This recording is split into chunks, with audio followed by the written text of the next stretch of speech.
Now, the next topic is properties of multiplication of integers. The first property is closure under multiplication. For all integers a and b, for all integers a and b, a multiplied by b is an integer. For all integers a and b, a into b is an integer. For example, if I take 5 and 4, and you know that 5 and 4 both are integers, and when we multiply them, 5 into 4, we get 20, and it is also an integer. So it is clear that integers are closed under multiplication. Now, the second property is commutative property. Commutativity of multiplication.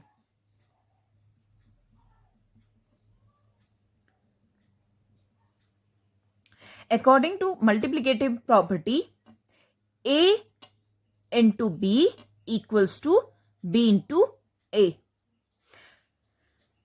This is true for all integers. For example, we take 2 into 3 equals to 3 into 2. It means that आप 2 को 3 से multiply करो या 3 को 2 से multiply करें, we get same answer in both case. 3 2 जा 6, 3 2 जा 6. Okay. Now, the third property is multiplication by 0. Multiplication by 0. When we multiply 0 to an integer or 0 into a into 0 or 0 into a, we get 0. जब भी 0 किसी भी integer से multiply होगा या आप 0 में उस इंटीजर को मल्टीप्लाई करो, दोनों टाइम हमें क्या मिलेगा? 0. चाहे वो कितना लार्ज नंबर क्यों ना हो, आप 1 लाख को मल्टीप्लाई करो 0 से, आंसर क्या आ जाएगा? 0. Clear? Now the fourth property is multiplicative identity.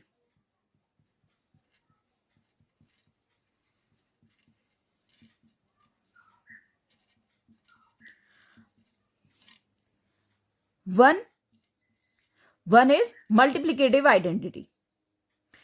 That means a into 1 or 1 into a, in both case we get same number a.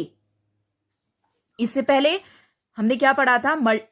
Additive identity. Additive identity क्या होती थी? 0. आप किसी नंबर में जब क्या करेंगे, 0 को ऐड करते हैं, a प्लस 0, 0 को ऐड करते हैं तो आपको क्या मिलता है? सेम वही नंबर. 2 plus 0 equals to 2. तो 0 क्या हो गया? जब हमें ऐड करने पर, 0 को ऐड करने पर सेम वही नंबर वापस से मिल रहा था, हमने उसे कहा एडिटिव आइडेंटिटी. ठीक है. अब सेम यही चीज यहां मल्टीप्लीकेशन में है. मल्टीप्लिकेटिव आइडेंटिटी मींस आप किसी नंबर में 2 में मैं 2 को मैं किससे मल्टीप्लाई करूं कि वापस से मुझे 2 ही मिले, या 6 को मैं किससे मल्टीप्लाई करूं कि मुझे आंसर 6 ही मिले.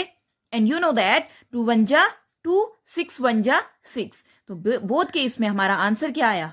1. सो 1 is the multiplicative identity for integers. Now, the fifth property is associative property. It means that for any 3 integers, a into b in bracket multiply by c equals to a into in bracket b into c. It means that अगर आपके पास कोई 3 integer है और आप पहले 2 integer को multiply करते हैं और जो आंसर आपके पास आएगा उसमें थर्ड वन को आप मल्टीप्लाई करेंगे, या इस प्रोसेस से जाइए या फिर लास्ट के दो इंटीजर को पहले मल्टीप्लाई करके देन जो आंसर आता है आप उससे पहले वाले इंटीजर को मल्टीप्लाई करो। दोनों केस में हमारा आंसर क्या आता है, इक्वल आता है। ठीक है, और ब्रैकेट का मीन्स मैंने बताया आपको कि क्या, जब ब्रैकेट है तो आप पहले उसे सॉल्व करिए।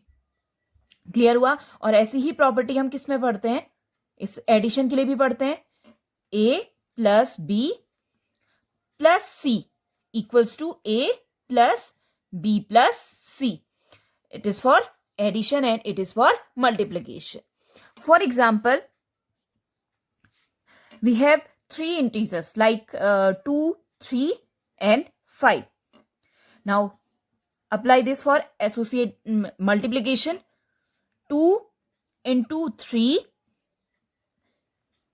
multiply c says 5 equals to a, that is 2 into b 3 into c 5.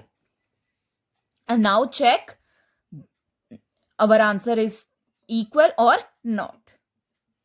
3 2 जा 6, पहले हम इसे मल्टीप्लाई करेंगे जो ब्रैकेट में 6 into 5 equals to 2 into 5 3 जा या 3 5 जा 15.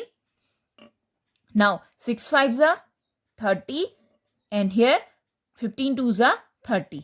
और आप देख रहे हैं आपने पहले किसी भी मेथड को अप्लाई किया, या आप 3 से 2 को मल्टीप्लाई, पहले इन दो को मल्टीप्लाई कर रहे हैं देन 5 से मल्टीप्लाई किया, या 3 5 को पहले मल्टीप्लाई किया देन 2 से मल्टीप्लाई किया, दोनों केस में हमारा आंसर क्या आया है, इक्वल आया है।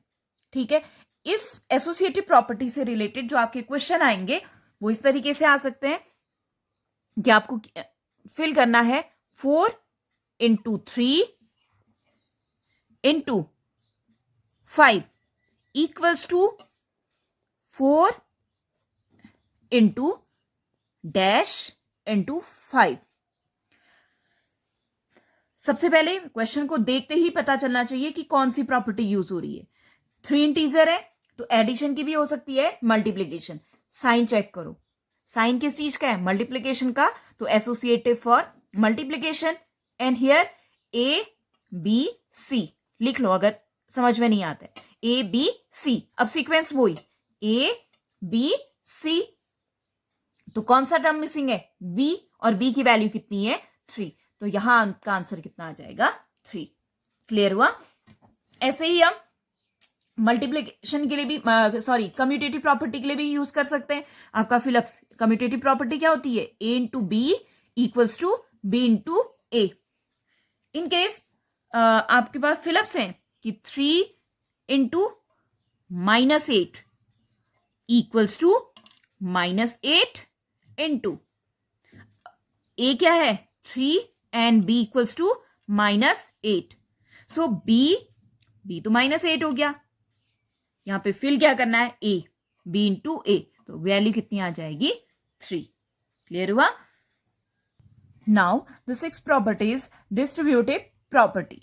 It means that A into B plus C equals to A into B. Distribute हो रहा है, डिस्ट्रीब्यूटिव लिखा है, डिस्ट्रीब्यूट की मीनिंग आपको पता है, तो आप A को B और C दोनों के साथ आपको डिस्ट्रीब्यूट करना है।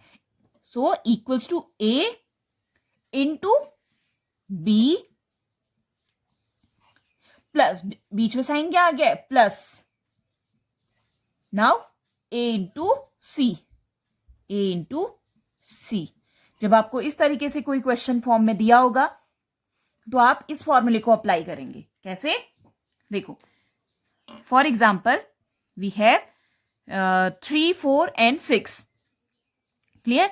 सो 3 इंटू 4 प्लस 6 आप कैसे भी सॉल्व कर सकते हैं।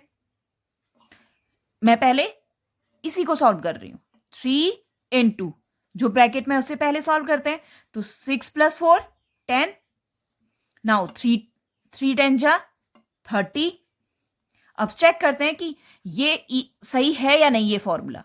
ठीक है, तो हमने ए क्रॉस बी, ए की वैल्यू कितनी है 3, बी क्या है 4, तो 3 इंटू 4 प्लस ए 3 है इंटू सी, सी की वैल्यू 6, 3 इंटू 6। अब ब्रैकेट वाले पहले सॉल्व होंगे। 3 4 जा 12 प्लस 3 6 जा 18। Now add them, 12 plus 18 30। तो वैल्यू क्या आ गई? Equal. So it is clear that A into B plus C. जब आप आगे कैलकुलेशन करेंगे चैप्टर और थोड़े लेंदी होते जाएंगे जहां पे आप को शॉर्ट में करना है, तो आप डायरेक्ट इस फॉर्मूले को अप्लाई भी कर सकते हैं या डायरेक्ट ऐसे भी सॉल्व करते हैं। ठीक है, तो A into B plus C equals to A into B plus A into C. ऐसा नहीं करेंगे कि ए केवल बी के आगे लिखा है तो आपने ऐसे लिख दिया ए इंटू बी प्लस सी। ठीक है, डिस्ट्रीब्यूट होगा, ए इक्वली डिस्ट्रीब्यूट हुआ, ए into B plus A into सी। अब यही साइन हमने अभी तक पढ़ा ए इंटू बी प्लस सी के लिए। ठीक है, फॉर्मूला आपको पता है कि कैसे डिस्ट्रीब्यूट हो रहे। अब यही चीज A into B minus C equals to वही डिस्ट्रीब्यूट होगा, पहली बारी बी की, तो A into B minus A into C. For example 2 into 6 minus 4, मैं पहले ऐसे सॉल्व कर रही हूं, 2 इंटू 6 माइनस 4 2 एंड 2 2 जा 4, ऐसे तो आंसर 4 आ गया। अब ए इंटू बी, ए कितना है 2 इंटू बी 6 माइनस ए 2 सी। अब कंफ्यूज मत होना कि हम यहाँ पे सी को विथ साइन माइनस 4 लिखेंगे, साइन हम बाहर लिख चुके हैं। ठीक है, तो 2 इंटू 4, जो इनके बीच में साइन है वही साइन यहाँ पे आएगा।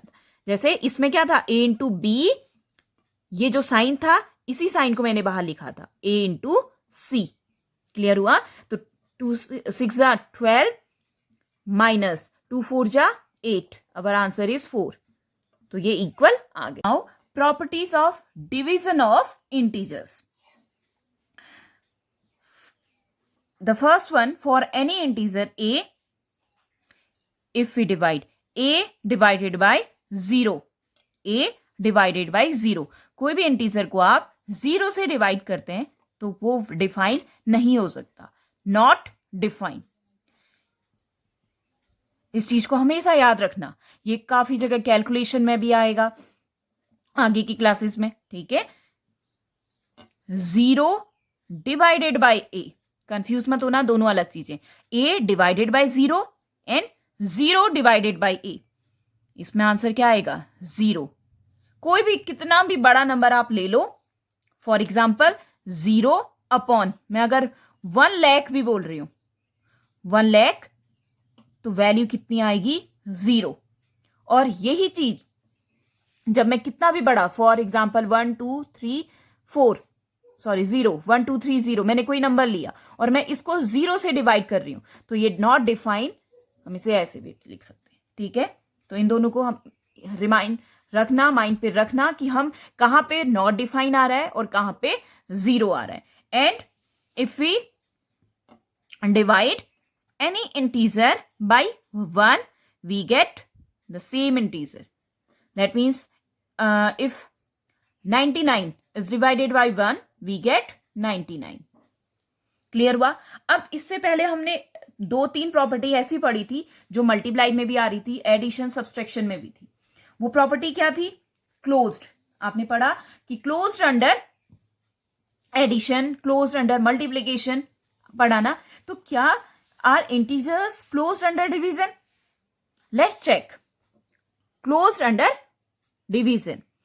For example, we have -8 and -4, दो इंटीजर है। अब डिवीजन, दैट मीन्स जैसे एडिशन के लिए क्या था? a प्लस बी, अगर a और b इंटीजर है तो a प्लस बी भी इंटीजर होगा। ठीक है, मल्टीप्लाई के लिए भी था, a और b अगर इंटीजर है तो a इंटू बी भी इंटीजर है। तो हम डिवीजन में भी ये चेक कर रहे हैं क्या इनका डिवीजन क्लोज्ड है या नहीं। अगर ये दोनों भी, इनका डिवाइड करने पर भी हमारा इंटीजर आ जाएगा तो दैट मीन्स ये क्या होंगे? Closed under division. So divided -8 divided by -4 and we get, sign आपको बताया है, माइनस माइनस जब आप दो इंटीजर को डिवाइड कर रहे हैं, इससे पहले वाले वीडियो को अच्छे से देख लेना, उसमें है ये minus minus, it gives you plus sign. ठीक है, मल्टीप्लाई एंड डिवाइड में साइन देगा, तो साइन क्या आ गया, पॉजिटिव। अब आप 8 को 4 से डिवाइड करेंगे तो वैल्यू कितनी आई, 2। ये तो हमारा इंटीजर आ गया। तो आप कह सकते हैं कि डिवीजन क्या होगा, क्लोज्ड। चलो दोबारा चेक करते हैं किसी और एग्जांपल से। -4, मैं इसी को रिवर्स कर रही हूं। -4 डिवाइडेड बाय -8 किया, माइनस माइनस साइन आपको क्या दे देगा, प्लस साइन। कैंसिल आउट करेंगे, 4 1 जा 4, 4 2 जा 8, वैल्यू कितनी आ गई, 1/2। और 1/2 क्या है, फ्रैक्शन में ये इंटीजर नहीं है। एक भी अगर हमारे इस रूल को फॉलो नहीं कर रहा है, that means integer are not closed under division. That means ये क्या, डिवीजन में क्लोज्ड नहीं है, क्योंकि हमारा इंटीजर नहीं आया। अब हमें दूसरे एग्जाम्पल को चेक करने की जरूरत ही नहीं है। नाउ कम्यूटेटिव, चलो चेक करते हैं कम्यूटेटिव प्रॉपर्टी को भी।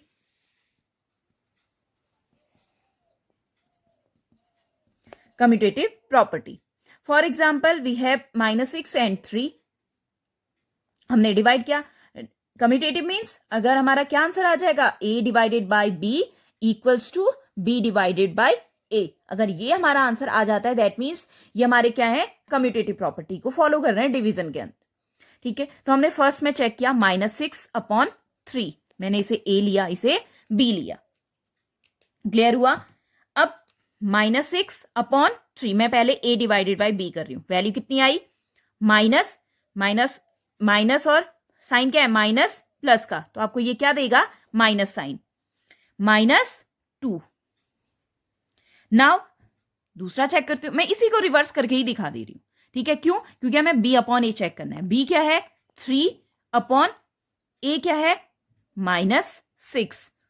साइन तो माइनस आएगा, प्लस माइनस का साइन क्या आएगा, माइनस।